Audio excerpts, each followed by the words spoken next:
आज ही Doubtnut app download करें। Doubtnut पर होगा अब आपके सभी मैथ्स, केमिस्ट्री, फिजिक्स और बायोलॉजी डाउट्स का सफाया। बस अपने क्वेश्चन की फोटो खींचो, उसे क्रॉप करो और तुरंत वीडियो सोल्यूशन पाओ। Download now. हेलो गाइज, हमारा क्वेश्चन है integration of x sine x upon cos के पावर 5x dx। ठीक है, और इसकी वैल्यू gx प्लस सी के रूप में दे रखी है। तो बोला gx का वैल्यू बताओ क्या होगा। तो देखो यहाँ पे अगर अपन देखें तो दो फंक्शन है एक तरह से, एक तो ट्रिगोनोमेट्रिक फंक्शन है और एक अलजेब्रिक फंक्शन है। मान लो अलजेब्रिक फंक्शन को मैं अलग लिखता हूँ, ट्रिगोनोमेट्रिक फंक्शन जो कि हमारा है साइन एक्स अपॉन कॉस के पावर 5x dx, ये हमारा इंटीग्रेशन। तो मैंने अलजेब्रिक और ट्रिगोनोमेट्रिक फंक्शन को अलग कर दिया। तो इसकी वैल्यू मान लो आई आएगी। ठीक है, यानी कि इंटीग्रेट करने के बाद जो वैल्यू आएगी वो आई के इक्वल होगी। तो I is equal to this हो जाएगा। अब देखो अपन को पता होता है अगर कोई भी दो फंक्शन होता है, यहाँ पे फॉर्मूला का अपन बात करें, ठीक है, अगर मेरे को दो फंक्शन का इंटीग्रेशन करना होता है, अलजेब्रिक और ट्रिगोनोमेट्रिक या कुछ भी फंक्शन हो, एक्सपोनेंशियल वगैरह कुछ भी हो, ठीक है, कहीं दो फंक्शन हमारे हो और इनका अगर हमें इंटीग्रेशन करना होता है तो अपन करते कैसे हैं, सबसे पहले u को छोड़ते हैं और फिर v का इंटीग्रेशन करते हैं, उसके बाद माइनस, फिर क्या करते हैं जिसको छोड़ा यानी कि u को, उसका डिफ्रेंशिएशन करते हैं और जो v dx है उसका इंटीग्रेशन ही करते हैं और टोटल का फिर क्या होता है होल इंटीग्रेशन। ठीक है, ये फॉर्मूला होता है हमारा। अब देखो u और v डिसाइड कैसे करते हैं, तो उसके लिए एक हमारा आइलेट फंक्शन होता है जहाँ पे i का मतलब होता है इनवर्स ट्रिगोनोमेट्रिक फंक्शन, l का मतलब लोगरिथमिक, a का मतलब अलजेब्रिक, t का मतलब ट्रिगोनोमेट्रिक और e का मतलब एक्सपोनेंशियल। तो जो सबसे पहले आएगा इस सीरीज में जो सबसे पहले आएगा उसको u बोलूंगा, उसके बाद वाले को v बोलूंगा। तो सबसे पहले इनवर्स, यहाँ पे इनवर्स है ही नहीं, ठीक है, l मतलब लोगरिथमिक, यहाँ पे लॉग वाला फंक्शन नहीं है, अलजेब्रिक, तो इसको मैं क्या बोल दूंगा u बोल दूंगा क्योंकि पहले ये आया। फिर ट्रिगोनोमेट्रिक यानी इसको मैं क्या बोल दूंगा, टोटल को v बोल दूंगा।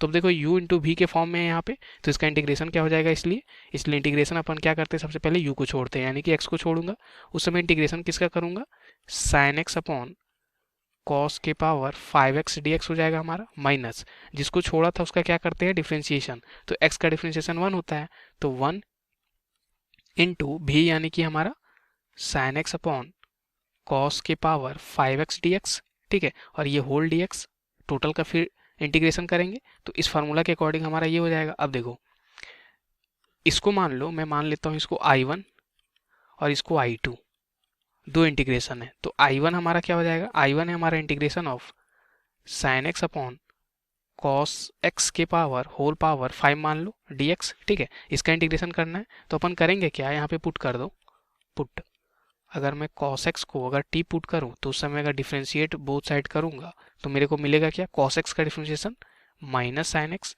dx is equal to dt हो जाएगा। यानी कि साइन एक्स dx को मैं क्या लिखूंगा, यहाँ से हमें मिल क्या आ रहा है, sine x dx is equal to minus D T. ठीक है, तो साइन एक्स डी एक्स को मैं क्या लिख दूंगा, माइनस डी टी।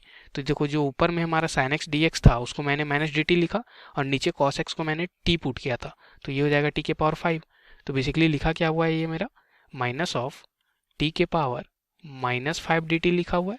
अब देखो एक कंसेप्ट अपन जानते हैं, यहाँ पे मैं फॉर्मूला बात करूँ, ठीक है, फॉर्मूला का इंटीग्रेशन में, तो अगर मेरे को इंटीग्रेशन करना होता है एक्स के पावर एन डी एक्स का, तो इसका वैल्यू क्या होता है, एक्स के power n plus one upon n plus one और एक इंटीग्रेशन कॉन्स्टेंट सी आता है।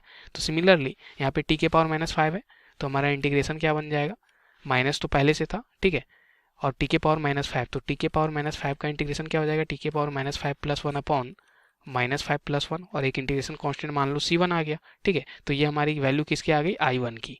तो यहाँ से अपन देखें तो ये हमारा क्या हो जाएगा, ये तो -4 है और ये पहले से माइनस बाहर में, तो क्या हो जाएगा 1/4 प्लस में, और ये हमारा टी के पावर 4 1 अपॉन टी के पावर 4 प्लस एक इंटीग्रेशन कांस्टेंट c1 मान लो।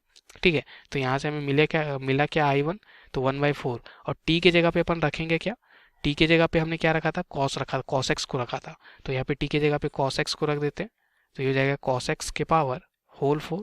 ठीक है, और एक प्लस c1 इंटीग्रेशन कांस्टेंट, ये हमारी i1 की वैल्यू आ गई। इसको और मैं क्या लिख सकता हूँ, इसलिए मेरा i1 आ क्या रहा 1/4 टाइम्स, ठीक है, 1/cos को अपन सेक लिखते हैं, तो ये हो जाएगा सेक के पावर 4x प्लस एक इंटीग्रेशन कांस्टेंट c1।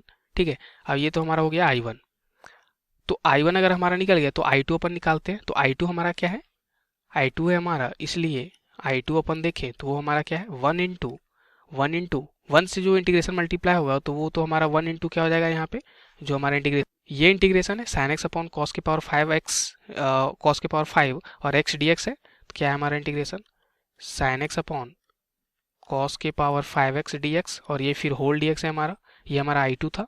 अब देखो ये जो अंदर वाला टर्म है, ये जो हमारा इंटीग्रेशन अंदर वाला है, इसका इंटीग्रेशन का वैल्यू अभी हमने I1 के रूप में निकाला, ठीक है।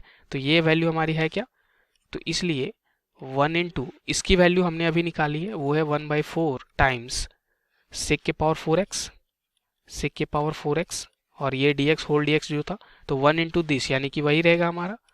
तो 1/4 तो कांस्टेंट है, बाहर आ गया, बचा सेक के पावर 4x dx। तो ये हमारा I2 बन गया, ठीक है। अपन को ट्रिग्नोमेट्री में फॉर्मूला पता होता है 1 प्लस टेन स्क्वायर एक्स को अपन क्या लिखते हैं, सेक स्क्वायर एक्स, ठीक है। तो ये अपन लिखते हैं, तो 1 प्लस टेन स्क्वायर एक्स आने की सेक स्क्वायर एक्स, तो इसको मैं क्या लिख सकता हूँ 1/4, और ये sec square x into sec square x लिखा हुआ है सेक के पावर 4x। तो सेक स्क्वायर एक्स, एक सेक स्क्वायर के एक्स की जगह पे मैं 1 प्लस टेन स्क्वायर एक्स लिखूंगा, और एक सेक स्क्वायर एक्स को ऐसे ही छोड़ दूंगा, ठीक है। अब यहाँ पे कर क्या सकता हूँ मैं, पुट कर देता हूँ, put tan x is equal to, अगर मैं m पुट कर दूं, तो अगर मैं फिर से डिफ्रेंशिएट बोथ साइड करूं, तो 10x का डिफ्रेंशिएशन होता है sec square x, sec square x dx is equal to क्या हो जाएगा dm। ओके, तो जहां सेक स्क्वायर एक्स है वहां पे अपन लिख क्या सकते हैं, dm लिख सकते हैं। तो हमारा I2 जो है यानी कि इंटीग्रेशन I2 वो क्या हो जाएगा 1/4, और फिर 10x के जगह पे m पुट किया तो ये हो जाएगा 1 plus integration of 1 plus m का स्क्वायर, ठीक है, 1 प्लस m का स्क्वायर, और सेक स्क्वायर एक्स dx को मैं क्या लिख दूंगा dm, dm। तो ये हमारा अब इंटीग्रेशन बन गया I2, इसको हमें सॉल्व करना है। तो यहाँ से अपन देखें तो 1/4, और 1 का इंटीग्रेशन तो क्या होता है हमारा, 1 का तो यहाँ पे 1 dm का इंटीग्रेशन m हो जाएगा, ठीक है, और m स्क्वायर dm का इंटीग्रेशन m के पावर क्यूब अपॉन 3।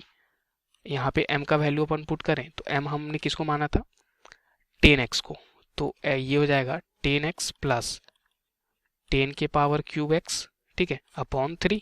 तो ये हमारी एक इंटीग्रेशन कांस्टेंट मान लो C2 आया, ठीक है। तो ये हमारा क्या आ गया I2 का वैल्यू। तो हमने I2 निकाल लिया और I1 भी निकाल लिया, तो फाइनल इंटीग्रेशन हमारा था क्या, इसलिए जो I था हमारा वो क्या था हमारा, यहाँ पे देखो I हमने क्या निकाल रखा था x इंटू I1, तो x into I1, x into I1 minus of फिर क्या था हमारा I2, यहाँ पे हमारा क्या था I2, तो x minus I1 minus I2 यही था हमारा।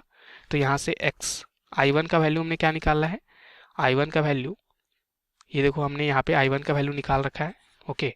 तो 1/4 सेक के पावर 4x, 1/4 सेक के पावर 4x, और एक C1 है उसको अपन अभी लिखते हैं यहाँ पे, फिर माइनस I2 का वैल्यू हमने क्या निकाला है, I2 का वैल्यू यहाँ पे लिखते हैं, ठीक है। तो 1/4, तो ये I2 का वैल्यू हमने रख दिया। अब जो I1 के लिए C1 आता और I2 के लिए C2 आता, वो दोनों को मिला के मान लो एक इंटीग्रेशन कांस्टेंट मैं कैपिटल C बोल देता हूँ, ठीक है। तो ये हमारी किसकी वैल्यू आ गई, I की, ओके।